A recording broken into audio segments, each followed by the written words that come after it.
First contact gone wrong. The Zenith research vessel Eternal Seeker glided silently through the Kuiper Belt, its crystalline hull refracting the distant sunlight into rainbow patterns across its surface. Science Director Velanine stood at the observation deck, her bioluminescent patches pulsing with excitement as she studied the primitive solar system before her. "Fascinating," she whispered, her translator converting her harmonic speech into standard galactic common. "A developing system with multiple habitable zones, and yet no registered contact in the database." Her assistant, research specialist Kai-4, floated beside her, tentacles waving gently in the ship's artificial gravity field. "Director, we're detecting unusual energy signatures from the third planet," Kai-4 reported, his neural interface projecting data streams directly into their shared consciousness. "They appear to be artificial in nature, but they don't match any known civilized patterns." Velanine's interest crystals flared bright blue. The Zenith Collective had mapped countless solar systems, guided dozens of emerging civilizations into the galactic community. Their mission was simple: observe, document, and when appropriate, make peaceful contact with developing species. Their advanced technology and enlightened philosophy had never failed them in their role as galactic mentors. "Launch the standard observation probes," she ordered. "Let's see what kind of primitive society we're dealing with." The Eternal Seeker deployed its sensor array, crystalline drones spreading out in an elegant geometric pattern. The data began flowing immediately, and with it came the first warning signs that this mission would be different from all others. "Director." Kai-4's bioluminescence flickered with alarm. "The probes are being tracked. Someone's actively monitoring their movements." Before Velanine could respond, a new signal cut through their communications network. It was crude by Zenith standards, but the message was clear. "Unidentified vessels, you have entered restricted space. Identify yourselves immediately or face defensive action." "Impossible," Velanine muttered. "Their technology shouldn't be advanced enough to." Her words were cut short as space itself seemed to ripple around them. Where moments before there had been empty void, now dozens of ships materialized, dropping out of what the sensors identified as some form of faster-than-light travel. The vessels were unlike anything in the Zenith database, where Zenith ships were organic, crystalline works of art. These were angular, metallic, and bristling with what were unmistakably weapon systems. They moved with precise coordination, forming a containment pattern around the Eternal Seeker. By the first light, Kai-4 gasped. "Director, these ships, they're warships. But their design, their technology, it's a mixture of crude materials and incredibly advanced systems. How can this be?"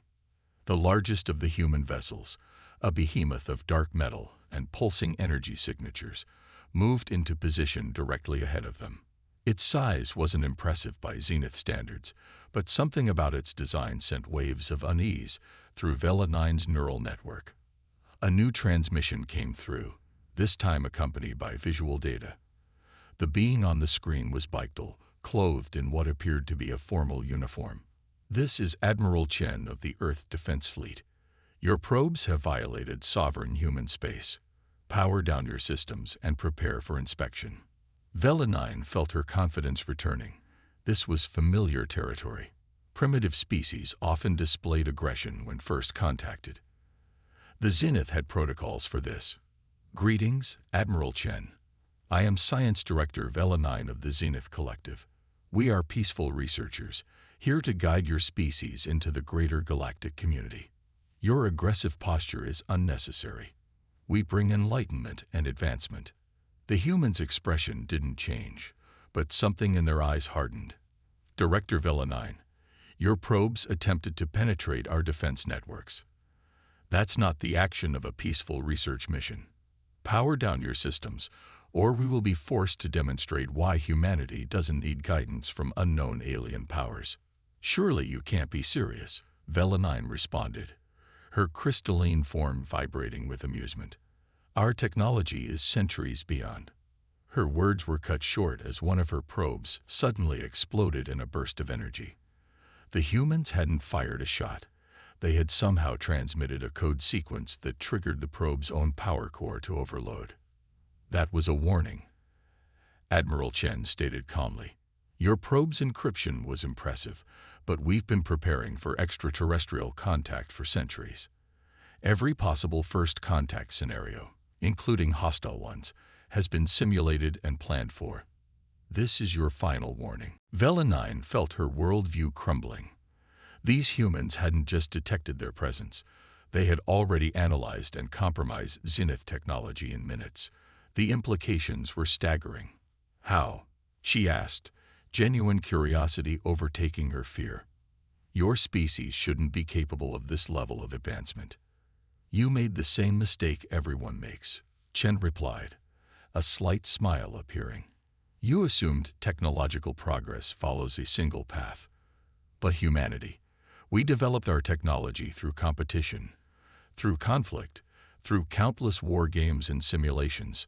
While you were building beautiful ships for peaceful exploration, we were preparing for every possible threat the universe might throw at us. As if to emphasize the point, more human ships emerged from FTL travel, each one different in design, but sharing the same deadly purpose. The Zenith sensors were overwhelmed trying to analyze the variety of technologies on display. Now, Chen continued, shall we discuss terms for a more equal diplomatic exchange? One where you don't assume we need your guidance.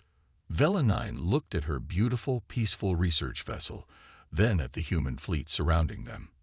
In that moment, she realized the Zenith Collective had much to learn about the nature of progress and civilization. Perhaps, she thought, it was time for the teachers to become students. The Battle of Neptune's Ring. The Zenith High Command's response to Science Director Vela 9's report was swift and predictable. Within hours, the quantum entanglement communicator aboard the Eternal Seeker pulsed with new orders. Hold position. Reinforcements incoming. The primitives must be shown their place. Admiral Chen watched the energy signatures bloom across his tactical display as the alien fleet arrived. Unlike the humans' relatively crude FTL jumps, the Zenith ships emerged from hyperspace in a dazzling display of crystalline fractals, each vessel taking its place in a perfect geometric formation. They certainly know how to make an entrance, Lieutenant Commander Sarah Rodriguez commented from her tactical station aboard the EDF Hyperion. Counting 37 vessels, varying configurations. Energy readings are interesting. Chen nodded, studying the holographic display. The Zenith warships were works of art, organic crystalline structures that seemed to flow and pulse with inner light, but their beauty couldn't hide their purpose from experienced military eyes. They're arranging themselves in a 5-axis spiral, Rodriguez continued. It's mathematically perfect for focusing their energy weapons through each other, amplifying their power exponentially. In theory, they could vaporize our entire fleet with a single coordinated blast. In theory, Chen replied with a slight smile. Transmit to all ships. Execute Operation Scattered Light. The human fleet, which had maintained a tight defensive formation around the Eternal Seeker, suddenly burst into action. But instead of retreating from the overwhelming alien force, the ships performed a series of seemingly chaotic maneuvers, each vessel releasing clouds of what appeared to be metallic dust. Supreme Commander Helios I observed the human fleet's erratic movements from his flagship, the Dawn of Enlightenment. His crystalline form pulsed with what might have been amusement. Such disorder, he commented to his bridge crew. They scatter like primitive organisms before a predator. Commence the unity pulse. Show them true power. The Zenith fleet's formation began to glow as energy built up between the ships. Their crystalline hulls resonated in perfect harmony, creating a web of pure energy that would focus into a single devastating blast. It was their most powerful weapon, one that had ended conflicts before they began countless times before. But as the energy reached its peak, something unexpected happened. The metallic dust released by the human ships suddenly came alive, forming into countless tiny mirrors. Quantum computers aboard each human vessel coordinated their movements in real time, creating an ever-shifting maze of reflective surfaces. Now, Chen's order rang out across the fleet's secure channels. The human ships fired their engines at precisely calculated moments, their exhaust igniting the metallic cloud. The battlefield erupted in a dazzling display of light and energy. When the Zenith fleet released their unity pulse, instead of striking the human ships, the beam fragmented against the cloud of mirrors. Each tiny reflector caught and redirected a portion of the energy, creating a cascade of deadly light that bounced back toward the alien formation. Impossible. Helios 1 roared as his perfect formation began taking hits from their own reflected energy. Their technology is too primitive for such precision. Sir, his tactical officer reported, bioluminescence flickering with confusion. The humans, they're using our own attack pattern against us. The reflected energy is following the exact same Fibonacci spiral, but in reverse. The human fleet pressed their advantage. While the Zenith ships struggled to reconfigure their formations, human vessels darted through gaps in their lines, launching salvos of kinetic weapons. The crystalline hulls of the alien ships, designed to absorb and channel energy, proved vulnerable to the simple physics of tungsten rods moving at relativistic speeds. You see, Commander Helios 1. Chen's voice came through on all frequencies. Humanity learned long ago that the most elegant solution isn't always the most effective. You built your ships to be perfect. We built ours to be unpredictable. As if to emphasize his point, several human ships suddenly activated what appeared to be crude teleportation devices, technology that should have been far beyond their capability. But instead of transporting ships or personnel, they teleported small amounts of antimatter directly into the spaces between the Zenith formation. The resulting explosions weren't particularly powerful, but they disrupted the precise geometric patterns the alien fleet relied upon. Without their perfect formation, their greatest weapons became useless. How? Helios 1 demanded as his fleet's coordination crumbled. How did primitives like you develop such tactics? We played games, Chen replied simply. Millions of simulations, centuries of warfare among ourselves. Every strategy you're using, we've seen in one form or another. Your technology is incredible, but technology alone isn't enough. You need imagination. You need to expect the unexpected. The battle continued for several more minutes, but the outcome was already clear. The Zenith fleet, for all its advanced technology, had never faced an enemy that could turn their own strengths against them. They had never needed to develop countermeasures for their own weapons. Enough, Helios 1 finally transmitted. You have proven your point, Admiral Chen. Perhaps there is more to learn from humanity than we initially believed. As the fighting ceased, Chen looked out at the battlefield. The beautiful crystalline ships of the Zenith fleet, now scared and damaged, hung in space alongside the utilitarian human vessels. Both sides had taken losses, but something unprecedented had been achieved. Commander Helios 1.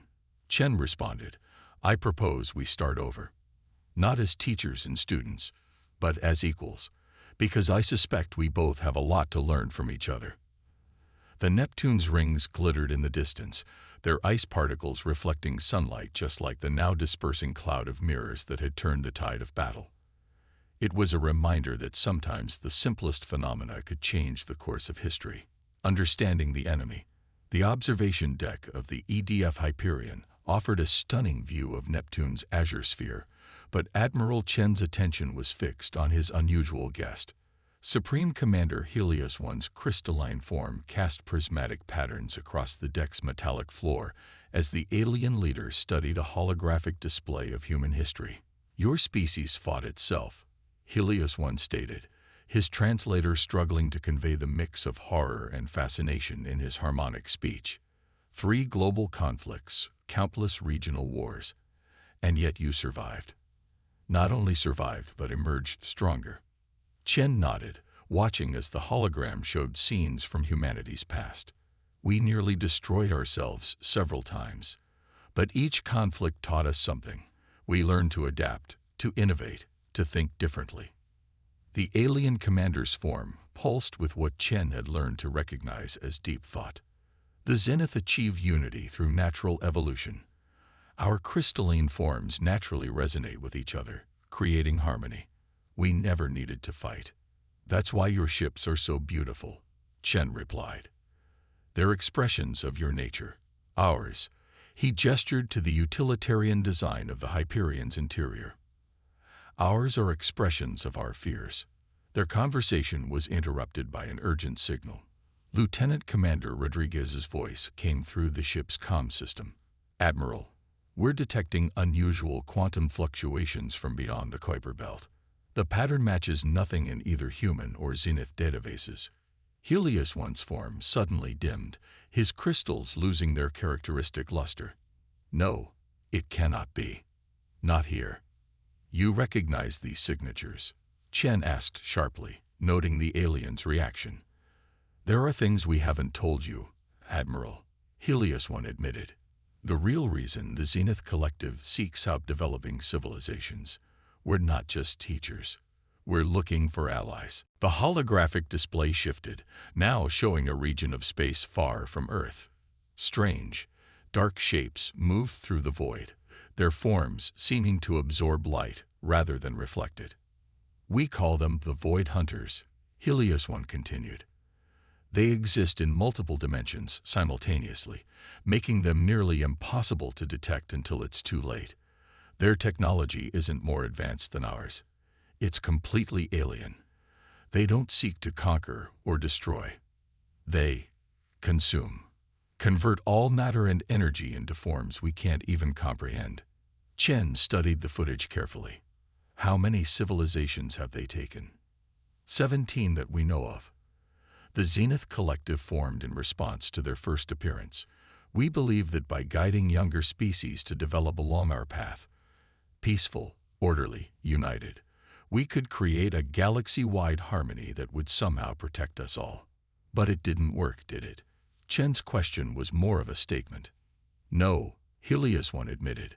Our perfect formations, our unified energy weapons, they're useless against an enemy that can simply shift between dimensions to avoid them. We've been losing ground for centuries, watching helplessly as world after world goes dark. New alarms blared through the ship. Rodriguez's voice was tense. Admiral, multiple contacts emerging from quantum space. They're unlike anything we've ever seen. The observation deck's view shifted, showing a section of space that seemed to fold in on itself. Dark shapes emerged, their forms defying normal geometry. Where Zenith ships were crystalline and human ships were metallic, these vessels seemed to be made of solid darkness. Standard Zenith response would be to form a defensive line, Helios One said. But against the Void Hunters, conventional tactics are meaningless. Chen was quiet for a moment, watching the alien ships approach. Then a slight smile crossed his face. Good thing we humans don't rely on conventional tactics. Lieutenant Commander Rodriguez, transmit to all ships, human and Zenith.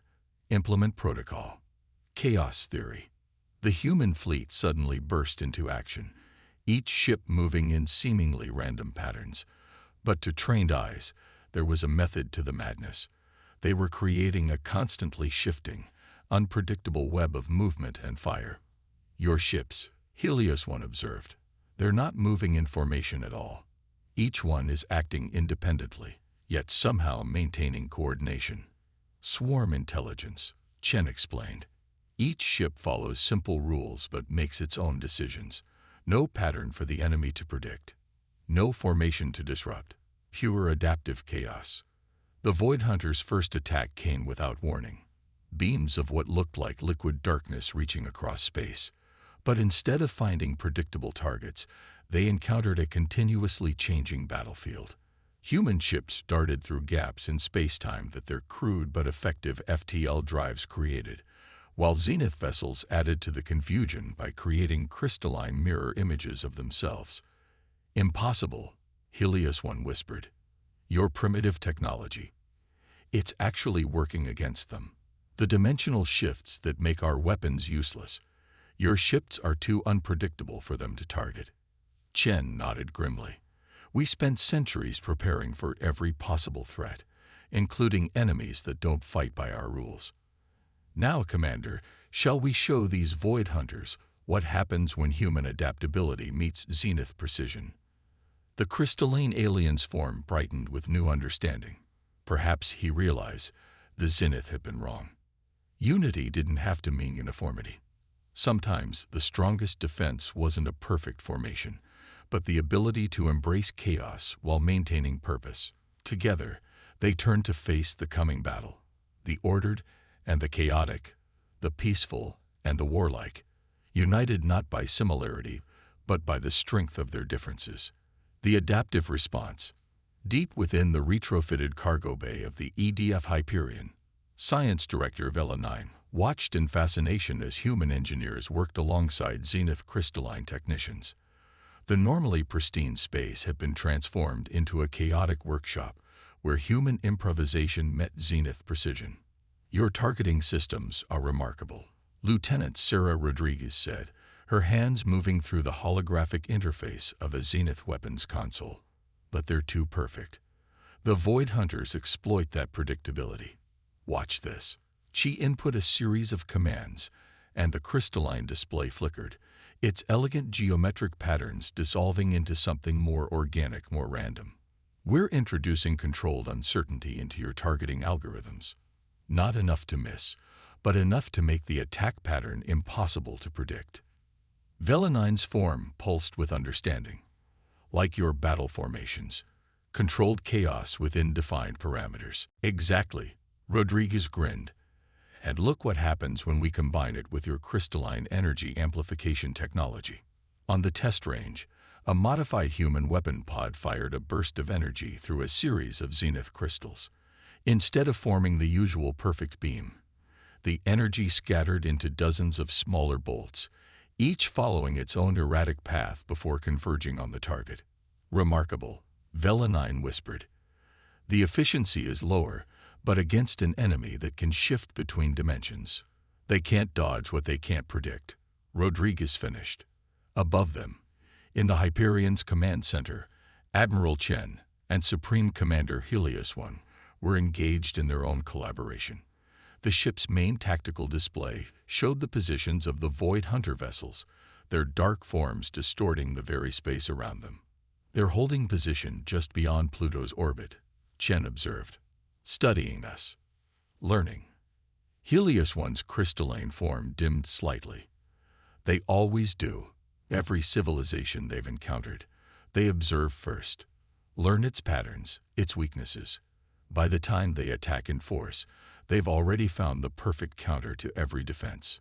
Then we give them nothing to learn from, Chen replied. Every engagement different from the last. Every tactic used once and discarded. Keep them guessing until we're ready. The tactical display shifted, showing the combined human Zenith fleet.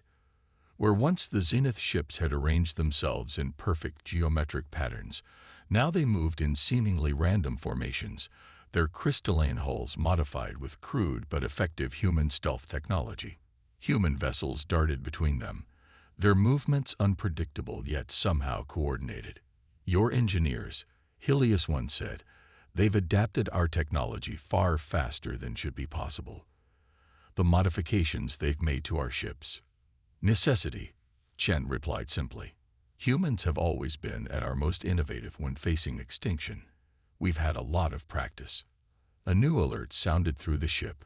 Lieutenant Rodriguez's voice came through the comm. Admiral, Director Vela 9, and I have completed the weapons integration tests. Results are interesting. Show me, Chen ordered. The tactical display shifted to show footage from the test range. A modified human destroyer fired what appeared to be a standard kinetic round. As it traveled, zenith crystals mounted on the ship's hull caught and amplified the energy of its passage.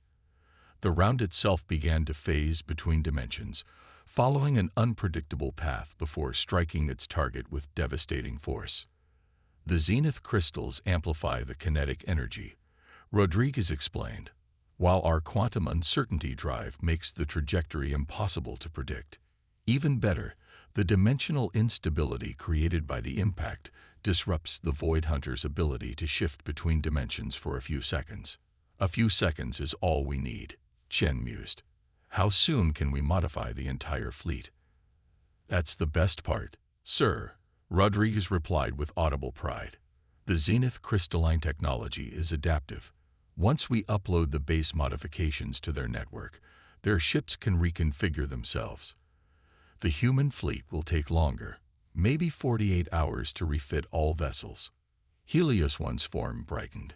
You understand what this means. For the first time, we have a weapon that can actually hurt them. A way to force them to fight on our terms. Not just a weapon, Chen corrected. A whole new way of fighting. Your technology, guided by our tactics. Perfect precision shaped by controlled chaos. The tactical display suddenly flared with new alerts. The Void Hunter ships were moving, their dark forms rippling as they began to advance toward the combined fleet. They've realized what we're doing, Helios once said. They're not going to wait for us to finish our preparations. Chen's expression hardened. Then we'll have to improvise. Another human specialty. He opened a channel to the entire fleet. All ships, battle stations, Zenith vessels, implement the new targeting protocols. Human ships, prepare for dispersed engagement pattern Delta. As the crews rushed to their positions, Chen turned to Helios One. Time to show them what happens when you corner two species who refuse to go quietly into the dark. The Void Hunters' advance continued, their ships moving with an alien grace that defied normal physics. But for the first time since they'd appeared in the galaxy, they were about to face an enemy that combined the best of two very different approaches to warfare. An enemy that could match their dimensional shifting with unpredictable tactics, their advanced technology with innovative solutions. In the workshop below, Vela 9 watched as humans and Zenith worked together with increasing efficiency, their differences becoming strengths rather than obstacles. Perhaps, she thought, this was what her people had been searching for all along, not civilizations to guide, but partners to stand with against the darkness. Evolution through unity. The void between Pluto and Neptune became a battlefield unlike any the solar system had ever witnessed. The Void Hunters' dark fleet surged forward, their ships phasing between dimensions like living shadows. But instead of finding easy prey, they encountered something unprecedented. A defense that combined Zenith precision with human unpredictability. All ships execute randomized attack patterns Sigma. Admiral Chen's voice carried across the fleet's quantum-encrypted channels. Zenith vessels, prepare for crystal resonance on my mark. The human Zenith fleet moved as one, yet each ship followed its own path. Modified Zenith cruisers, their crystalline hulls now embedded with human stealth technology, created a maze of quantum distortions. Human destroyers darted through the gaps, their newly installed crystal arrays turning their simple kinetic weapons into dimension-piercing lances. Supreme Commander Helios One, his consciousness now linked to both Zenith and human tactical networks, watched in amazement as the battle unfolded. The Void Hunters, they're hesitating. For the first time in our records, they're showing uncertainty. Because they can't predict us, Chen replied, his eyes fixed on the tactical display.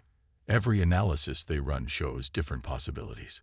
Their greatest advantage, their ability to see and exploit patterns, has become useless. The Void Hunters' first attack came as a wave of darkness that seemed to devour light itself. But instead of striking a fixed defensive line, it passed through empty space. The combined fleet had already shifted positions, moving according to quantum probability calculations that even their commanders couldn't predict with certainty. Now, Chen ordered, crystal resonance, full spectrum. The Zenith ships activated their modified energy weapons. Instead of focusing their power into single perfect beams, they created a web of crystalline energy that fragmented and reformed in chaotic patterns. Human vessels added to the assault, their kinetic rounds phase shifting through multiple dimensions as they struck. For the first time in recorded history, Void Hunter ships began to fall. Their dark hulls, designed to shift between dimensions at will, found themselves trapped by the unpredictable quantum fluctuations created by the combined fleet's attacks. But the Void Hunters hadn't consumed 17 civilizations by being easily defeated. Their response was immediate and devastating. Space itself seemed to twist as they deployed weapons that operated on principles beyond normal physics. Multiple ships lost. Lieutenant Rodriguez reported from her tactical station. "They're adapting to our attack patterns." "Good," Chen said with grim satisfaction. "Because so are we.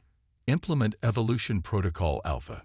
The human Zenith fleet's formation suddenly shifted. Ships that had been attacking pulled back while others moved forward, each vessel's tactical computer learning and adapting from the success or failure of previous attempts.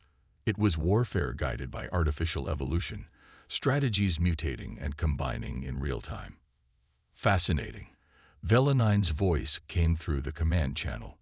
"The Void Hunters can adapt to any fixed strategy, but our constant evolution means they're always one step behind. They can't predict what will become." The battle intensified. Void Hunter ships phased in and out of normal space, trying to find patterns in the chaos. But the combined fleet kept changing. Zenith crystals redirecting energy in ways that defied their own physics, human vessels performing maneuvers that scattered probability itself across multiple dimensions. "They're trying to withdraw," Helios One announced, his crystalline form pulsing with excitement. For the first time ever, the Void Hunters are retreating. But Chen's expression remained focused. "No, they're consolidating. Preparing for something big." He opened a channel to all ships. "Brace for impact. Full power to dimensional anchors." The Void Hunters proved him right. Their remaining ships suddenly merged into a single massive form, a writhing darkness that seemed to consume the very fabric of space-time. Energy readings went off the scale as they prepared to release a weapon that could potentially tear apart the solar system itself. "All ships," Chen commanded, his voice steady despite the unprecedented threat. "Execute final protocol Omega, just like we practiced." What happened next would be studied by military historians for centuries to come. The entire human Zenith fleet moved in perfect coordination, yet each ship following its own unique path. Zenith crystals linked with human quantum computers created a web of probability so complex it existed in multiple dimensions simultaneously. As the Void Hunters unleashed their final attack, the combined fleet didn't try to resist or deflect it. Instead, they turned the weapon's own power against it. Human ships created quantum tunnels that redirected the energy, while Zenith vessels used their crystals to amplify and fragment it. The result was beyond anything either species had imagined possible. The Void Hunter's weapon, designed to tear reality apart, instead found itself caught in a cascade of quantum reflections. Each mirror showed a different probability. Each reflection sparked a new possibility, until the very uncertainty they had tried to exploit became their undoing. The dark ships, trapped in their own dimensional attack, began to break apart, not with explosions or destruction, but with a quiet dissolution as they scattered across countless probable realities, their form and function divided beyond recovery. In the aftermath, as the combined fleet regrouped and assessed their losses, Chen stood with Helios One on the Hyperion's observation deck. The space where the Void Hunters had been now showed only empty stars. "We did it," Helios One said, his crystalline form glowing with unprecedented patterns, not through perfect unity or pure chaos, but through something new, something neither of our species could have achieved alone. Chen nodded, watching as human and Zenith ships moved together in a dance that was both ordered and unpredictable. "This is just the beginning. The Void Hunters will return, probably with new adaptations, new strategies. And we'll be ready," Helios One replied, "because we'll keep evolving too. Together." "Together," Chen agreed, looking out at the fleet that represented the future of both their species, not as teachers and students, not as primitives and advanced beings, but as equals, each bringing our own strengths, our own ways of thinking. As they spoke, more ships were arriving, the first wave of a new combined fleet that would defend not just Earth or the Zenith Collective, but all species that faced the darkness between the stars. Each vessel carried the marks of both civilizations. Human ingenuity married to zenith precision, unpredictability guided by purpose, chaos and order working as one. The universe, they had learned, wasn't simply about survival of the fittest. It was about adaptation, about finding strength in differences, about evolving not alone but together. And in that truth, humanity and the zenith had found not just victory, but a new way forward among the stars.